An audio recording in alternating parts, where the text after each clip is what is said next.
자, 말씀의 점을 읽어봅시다. 시작.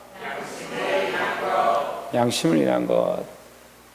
자, 우리 양심을 하나님께서 주장하시는데, 그럼 모든 사람의 양심을 다 하나님 주장하시느냐?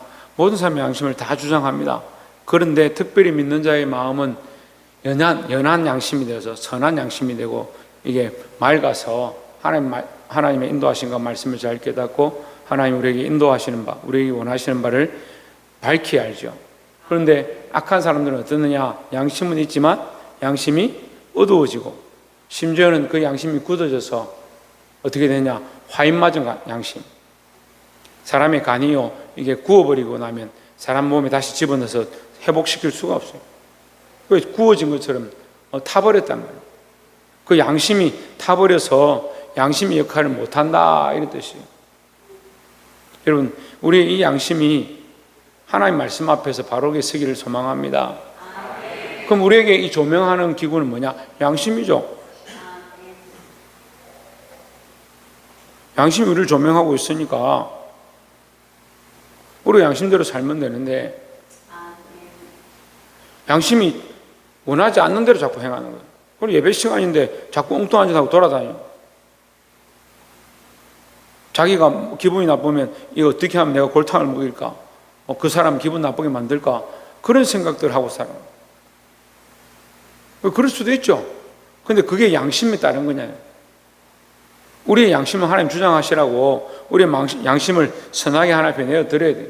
그래서 양심이 점점 깨끗해져야 되는데, 양심이 원래부터도 자기를 사랑했는데 삶을 점점 살아가면서 자기를 사랑하는데 굉장히 단련이 잘 되는 겁니다. 그래서 점점점 자기를 사랑하고 끝까지 자기를 사랑하고 죽을 때도 자기를 위해서 죽는 사람들이 있네요. 참 안타까운 현실이죠. 그건 세상 사람들이 하는 건데, 예수 믿는 우리가 예수 믿는다고 하는 우리가 왜 자꾸 그렇게 사느냐. 그러니까 그런 사람들 뭐라고 그래요? 양심도 없다 그러죠. 근데 우리는 서로에게 잘 그런 말을 하지 않습니다. 왜 그렇습니까? 그 사람 양심을 못 보니까요. 근데 우리 양심을 누가 보시냐? 하나님 보시잖아요. 내가 이 양심이 하나님이 원하시는 대로 돌아가고 있는가? 내가 원하는 대로 돌아가고 있는가? 그래서 인간들에게 최소한 뭘 주셨다? 양심을 주셨다. 그 양심이 없는 사람이 없어요. 혹시 양심이 없는 사람 손 들어보세요. 오늘따라 손을 안 드는구나. 한 명은 항상 손을 드는데. 양심이 없는 사람이 없죠. 다 양심이 있습니다. 양심이 있으니까 어떻게 합니까? 양심이 찔리죠. 사람들은 보고 있지 않아도 하나님 보고 있으니까 그 양심이 찔리는 거예요. 그럼 양심이 찔리면 하나님 보고 계시구나 알고 정신을 차려야 되는 거예요. 정신을 차리세요. 자, 본문의 말씀만 보겠습니다. 13장 1절에 각 사람은 위에 있는 권세들에게 복종하라. 권세는 하나님께로부터 나지 아니함이 없나니 했습니다. 각 사람은 위에 있는 권세들에게 복종하라. 이 권세는 교회의 권세도 말하고 사회의 권세도 말하고 하나님 안에서 권세도 말합니다. 그래서 위에 있는 권세다. 위에 있는 권세는 그럼 누가 세웠느냐? 하나님이 세우신 거죠. 우리가 아무나 다 군대 가면 저 사람 어떻게 저렇게 대령이 됐을까? 어떻게 저 사람 대장이 됐을까? 그렇게 할 수 있지만 그 사람들도 다 그런 훈련을 거쳐서 시간을 통과하고 그런 것들을 다 통과했기 때문에 결국 그 자리에 간 거죠. 근데 그것 또한 하나님이 그 인생 가운데 그런 걸 허락하셨기 때문에 그렇게 된 거예요. 그리고 때로는 어떤 사람은 그렇게 얘기해요. 저렇게 못된 사람이 저기 높은 자리에 있어서 내가 참 힘들다. 그러니까 나는 어떻게 하느냐? 그 사람이 망하길 바라야 되죠. 그게 아니라 나도 더욱 열심히 해서 나도 저 자리에 가서 나는 더 거룩한 선한 영향력들을 미치겠다. 그렇게 해야 돼요. 그리고 내가 교회 안에서 권세들에 복종하는 거예요. 하나님 세우신 자들에게 복종하고 특별히 주의 종에게 복종하고 하나님 말씀에 복종하고 말씀에 잘 복종하지 않으니까 이게 참 주의 종한테도 잘 복종 안 해요. 목사님한테 우리 교회는 언제쯤 복종할지 궁금합니다. 우리 교회는 참 목사님 말씀 잘 듣는다. 자기들은 그렇게 생각하죠. 본인들은 그렇게 생각하죠. 제가 볼 때는 별로 잘 순종하지 않는 것 같은데 무슨 일이 있으면 자기 급한 대로 가버리고, 무슨 일을 하고 있어도 목사님 혼자 열심히 하세요 하고 도와줄 마음도 없고, 그러면서 아이고 우리는 목사님 말씀 잘 듣습니다. 왜 그렇게 생각할 것 같습니까? 자기들이 한 번씩 그렇게 결정하거든요. 나는 이번 수련회에 이렇게 가야지라고 결정했기 때문에 나는 목사님 말씀 잘 듣는다 생각하죠. 그걸 뭐라고 합니까? 앞에서 말한 것처럼 양심이 없는 거예요. 양심이 있으면요, 처음부터 끝까지 복종하려고 하죠. 처음부터 끝까지 순종하려고 하죠. 처음부터 끝까지 도와주려고 하고, 처음부터 끝까지 질서를 세우려고 해야 되죠. 근데 그런 마음은 없고, 내가 이번에 한번 결정했으니까 나는 말을 잘 듣는 거야. 나는 이렇게 하고 싶었는데 이번에 내가 양보를 했어. 영적으로 얘기해 볼까요? 삶에서 아침부터 일어나서 잘 때까지 자기 마음대로 하는데, 한번 내가 오늘 점심 때 주님 앞에 내가 기도했다, 그래서 나는 주님의 뜻대로 사는 사람이다. 그건 또 뭐예요? 자기는 평생 11조 안 했는데 이번 달에 내가 아이고 온전하게 내가 이 헌금을 가지고 주님 앞에 11조 해야겠다. 나는 정말 양보를 많이 하고 정말 희생을 많이 하고 정말 어려운데도 나는 겨우 11조 했으니까 나는 참 순종하는 사람이다. 그게 양심이 없는 거 아니에요? 모든 것이 하나님의 은혜고 모든 것이 하나님 주신 것이라 말은 그렇게 하는데 한 번 했으니까 내가 똑바로 한 거 아니냐, 그런 착각하는 게 이미 자기가 양심이 굳어져 가고 있는데요. 그걸 잘 몰라요. 그러니까 나와서 기도하십시오 하면 기도하는 거 귀찮고, 새벽에 나와서 여러분 깨어 있어야 됩니다 하면 새벽에 나와서 깨어 있는 것도 힘들고, 근데 자기가 하고 싶은 거는 잠을 안 자면서 꼭두 새벽부터. 청년들 한번 보세요. 자기들 하고 싶으면요 밤을 새서라도 안 잡니다. 만약에 이 새벽에 정말 즐거운 재미난 일이 있다 그러면 아마 청년들 밤새겠죠. 밤새서 내일 새벽 5시까지 여기 있을 거예요. 충분히 있을 수 있어요. 그걸 왜 그럴까? 인간의 생각들이 그렇다는 거예요. 우리의 관점이요 하나님께 맞춰져 있지 않은 거죠. 로마서 13장은요 굉장히 난해한 말씀이에요. 왜 난해하냐? 권세들에게 복종해라. 권세들 보면 세상 권세들 세상에 뭐 과장 부장 직장 가니까 그렇고, 군대 가니까 소위 중위 대위 대령 이렇게 계급이 있고, 또 회사 가니까 상사들이 있고, 학교 가니까 선생하고 교장하고 교감하고 이런 사람들이 있고, 다 이렇게 있으니까 얼마나 힘들어요. 근데 그 사람들한테 내가 왜 다 복종해야 되느냐, 다 그 권세들에게 내가 순종해야 되느냐, 이렇게 생각하면 얼마나 어렵겠어요. 그런데 이 13장은 우리에게 세상을 보는 관점에 대해서 얘기하는 거예요. 세상에 세워진 모든 권세와 질서가 누구에게서부터 왔느냐? 하나님께로부터 온 거예요. 하나님께로부터. 저는 이번에 참 어려운 상황을 한번 겪었는데, 세상의 법과 하나님의 말씀이 다른 거죠. 그래서 제가 그랬어요. 내가 하나님의 말씀을 벗어날 수는 없지만 세상의 법도 내가 지키면서 지혜롭게 하겠다. 세상의 법이 말씀과 틀리다고 나는 무조건 세상을 배척하고 그렇게 하지는 않겠다. 그러면서 지혜롭게 이렇게 끌고 가려고 하고 있어요. 근데 결국은 뭐요? 하나님의 말씀대로 우리가 가야 되죠. 근데 우리에게 이 세상의 권세 또한 하나님 주신 권세니까 그 세상의 권세 앞에도 우리가 지혜를 가지고 질서를 지켜야 된다는 거죠. 나는 크리스찬이니까, 예수 믿으니까 제일의 책임쁨. 나는 뭐라고? 제일의 나는 뭐라고? 자유. 나는 뭐라고? 나는 크리스찬 예수 믿는 사람이니까, 난 예수 믿으니까 난 천국 가. 천국 가니까 신호등 다 안 지키고 차가 오거나 말거나 나는 빨간불이라도 난 건너갈 거야. 그렇게 하면 어떻게 돼요? 사고가 나죠. 다치거나 문제가 생기겠죠. 다쳐도 나는 순교자의 길을 가고, 나는 이 어려워도 이 피를 흘리기까지 나는 내가 하나님 나라만 가면 돼. 그게 아니에요, 여러분. 그런 사람들이 있어요. 제가 굉장히 단순하게 설명을 했지만, 너무 직접적으로 설명을 했지만, 실제로 자기 삶을 하나님 앞에 살기 때문에 세상 사람들에게 듣지 않아도 된다 생각하고, 심지어 하나님 앞에 믿음을 살기 때문에 부모에게 순종하지 않아도 된다고 생각하고, 그런 사람들이 있어요. 하지만 부모를 주셨기 때문에 우리가 태어났죠. 그럼 부모를 누가 주셨어요? 부모가 믿는 사람이든 믿지 않는 사람이든 누가 주신 거예요? 하나님 주셨죠. 근데 내가 그 부모에게서 태어나서 예수 믿게 됐으면 나는 더 큰 복을 받은 거죠. 무슨 복이요? 나는 그 부모를 전도할 복을 주셨고, 내가 이 집안의 복음의 거루터기가 되는 그런 축복을 주신 거잖아요. 그러니까 이 시각을 좀 넓혀요. 우리 시각을, 우리의 보는 눈들을 좀 넓혔으면 좋겠어요. 자꾸 근시안적으로 보니까 눈앞에 보이는 것들만 자꾸 바라보고, 각 사람은 위에 있는 권세들에게 복종하라. 위에 있는 권세가 좋아서 복종하라는 게 절대 아니에요.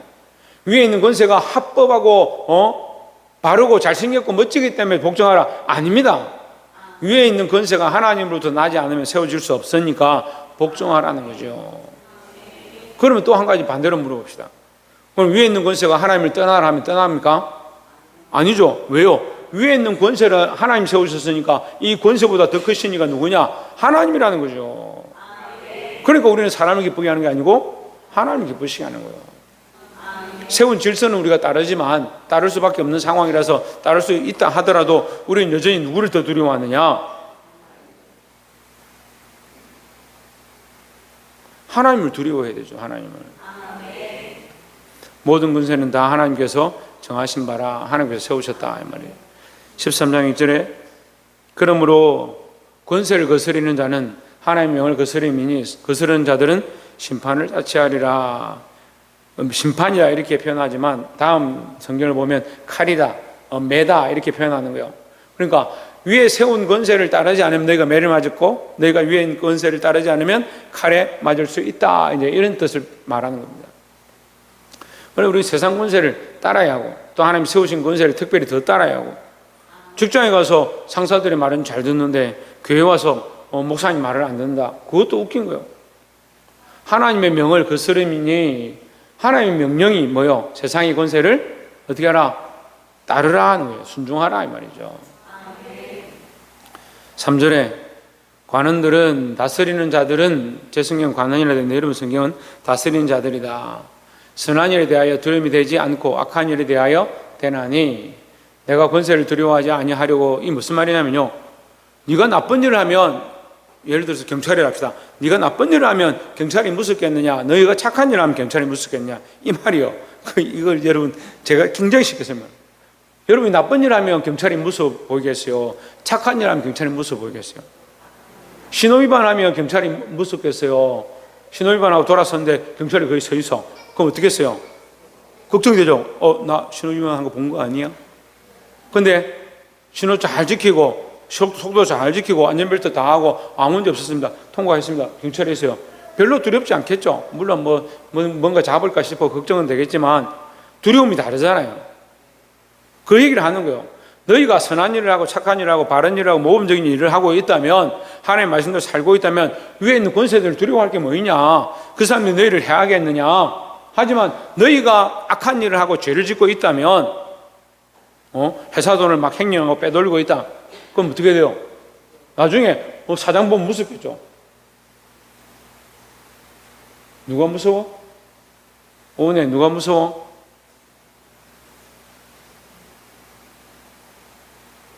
이 I am 크리스찬 옷 입은 사람이 문제네. 오늘 둘이 크리스찬이 뭔지 모르나? 예수 믿는 사람, 예수님의 제자라고 정신을 차려야지. 우리가 선한 일을 하면 두려워할 게 뭐 있겠어요? 예배 시간에 조는 사람들이 목사님 무섭지, 엉뚱한 생각하고 그러게 목사님 무섭지. 말씀 잘 듣고 착하게 있으면 어떻게 해요? 목사님 보면 괜히 싱글싱글 웃어 아이들이. 그게 그런 뜻이에요. 악한 일에 대하여 되나니 내가 권세를 두려워하지 아니하려느냐? 선을 행하라. 선을 행하면, 그리하면 그에게 칭찬을 받으랴. 네가 선을 행하면 권세자가 너에게 두려운 존재가 아니고 너에게 선한 존재, 너를 칭찬하는 존재가 될 것이다. 그러니까 너는 두려워하지 마라 이 말이죠. 그럼 두려워하지 않으려면 어떻게 돼요? 그냥 선을 행하면 되죠. 선을 행하면. 이 선은 뭘 말합니까? 세상의 도덕 질서를 얘기하는 게 아니에요. 하나님의 말씀대로 사는 걸 얘기하죠. 4절에 그는 하나님의 사자가 되어 하나님의 사역자가 되어 내게 선을 베푸는 자니라. 자, 이 말은 그가 하나님이 보내신 사자다 이런 뜻이 아니고, 하나님께서 그를 세우셨지만, 그를 어떤 권세든 주셨지만, 권세를 주셨지만, 그가 네가 선한 일을 하면 그가 너에게 칭찬할 것이 아니겠느냐. 그럼 하나님 너에게 상 주시는 것과 같은 일이 될 것이다, 이렇게 표현하는 거예요. 그래서 우리가 세상에서도 덕을 끼치면요, 세상에서 칭찬과 명성을 얻는 겁니다. 그런데 칭찬과 명성을 얻게 될 때 우리가 누구에게 영광을 돌리느냐? 하나님께 영광을 돌려야 되죠. 우리가 크리스찬인데, 예수 믿는 사람인데 세상에 와서 손가락질 당하고 욕먹고, 저거 집에서 똑바로 안 하는 게 교회 다닌단다, 저거 학교에서도 공부도 지질이 안 하는 게 교회는 열심히 나간다, 얼마나 부끄러워요. 그렇게 하지 마라 이 말이죠. 세상에서도 너희가 빛이 되고 덕이 되고 열심을 가져라 이 말이에요. 그렇게 하면 어떻게 된다? 세상 사람들에게도 칭찬을 받는다. 그리고 하나님의 사역자가 된 것처럼 그들도 너에게 칭찬을 할 것이다, 너에게 상을 줄 것이다, 너에게 선을 베풀 것이다, 이런 말씀이에요. 그러나 내가 악을 행하거든 두려워하라. 그가 공연히 칼을 가지지 아니하였나니. 이 칼이란 말은 너에게 대해서 어떻게 우리말로 하면 자른다. 칼이라 하면 잘 이해가 안 되지만 자른다 이러면 이해가 빨리 되죠. 너희에게 어떤 징계를 하든 공적으로 너에게 뭔가 제재를 가할 수 있다 이 뜻이에요. 그런 권세를 가진 것, 칼을 가졌다는 말은 권세를 가졌단 말이에요. 곧 하나님의 사역자가 되어 악을 행하는 자에게 진노하심을 따라 보응하는 자니라. 너에게 그 행한 대로 너에게 보응할 수 있다. 그러니까 정신을 차리고 하나님 앞에 서 있으라 라는 겁니다. 5절에 그러므로 복종하지 아니할 수 없으니 진노할 때문에 할 것이 아니라 양심을 따라 할 것이라 했습니다. 뭘 따라? 양심을 따라. 양심을 따라. 그 양심을 따라 행하는 말은 다른 말이에요. 이게 양심을 따라 행하는 말은 남들이 보는 대로 행하는 것이 아니고 너희가 하나님 앞에서 행하라 이 말이에요. 그래서 세워진 직장 상사가 마음에 들든 안 들든, 경찰이 마음에 들든 안 들든, 세상법이 마음에 들든 안 들든, 교회에 세워진 직분자들이 마음에 들든 안 들든 하나님 앞에서 양심껏 행하라 이 말이죠. 그 사람이 마음에 들든 안 들든 네가 양심껏 행한 거 그거 하나님 아시지 않느냐. 하나님 앞에서 너희가 보든 안 보든, 사람들이 보든 안 보든 양심껏 살아라 이 말이에요. 여러분 양심을 따라 사시길 바랍니다. 6절에 양심은 누가 주장한다? 저의 양심은 누가 주장한다? 성령이 주장하신다고. 성령이. 옆에서 한번 보시죠. 양심은 성령께서 주장하십니다. 양심은 성령이 주장하시니까 우리가 어떻게 하냐? 양심을 따르라는 거죠. 성령이 주장하니까 양심을 따라가면 되는 거예요. 근데 사실 그 양심이 우리가 양심을 따라서 양심의 소리를 듣고 행하면 성령의 이끌림에 함께 하게 된다라는 거죠. 6절에 너희가 조세를 바치는 것도 이런 말미암음이라. 양심껏 해라 이 말이에요. 세상 세금도 띵가먹지 말고 할 수 있는 만큼 해라. 그것도 그들이 하나님의 일꾼이 되어 바로 이 일에 항상 힘쓰느니라. 7절 모든 자에게 줄 것을 주되 조세를 받을 자에게 조세를 바치고 관세를 받을 자들에게 관세를 바치고 두려워할 자를 두려워하며 존경할 자를 존경하라.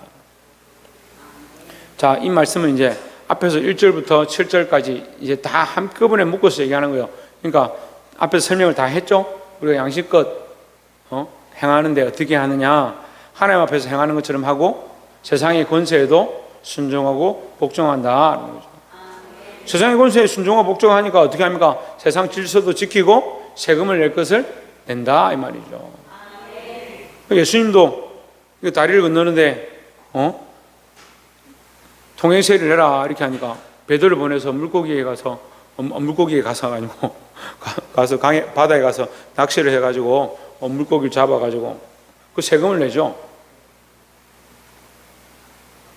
그 세상 질서를 꼭 이게 무너뜨리고 그렇게 할 필요는 없어요. 우리는 세상 질서를 따르면서 그 안에서 덕과 빛을 나타내야 된다라는 겁니다. 말씀 맺겠습니다. 자, 뭘 지키라고? 뭘 지키라고? 세상 질서도 우리가 지켜야 될 일들이다라는 겁니다. 우리가 크리스찬으로서, 그리스도 믿는 사람으로서 세상에서 빛이 되고 많은 사람들을 바른 진리 가운데 이끌어들이는데, 말씀을 따르고 교회 열심히 하고 교회에서 봉사하는 것도 중요하지만 세상에서도 질서를 지키고 세상의 권세에 대하여도 우리가 복종할 필요가 있다라는 겁니다. 특별히 사람들이 보든 보지 않든 양심껏 왜 행하느냐? 성령이 주장하시니까. 우리 양심을 누가 주장하신다? 예, 성령께서 주장하신다. 그래서 우리가 그리스도인은 이것을 알고 성령이 이끄시는 대로 믿음으로 살고 양심껏 행해서 세상 가운데 빛이 되시기를 주의 이름으로 축원합니다.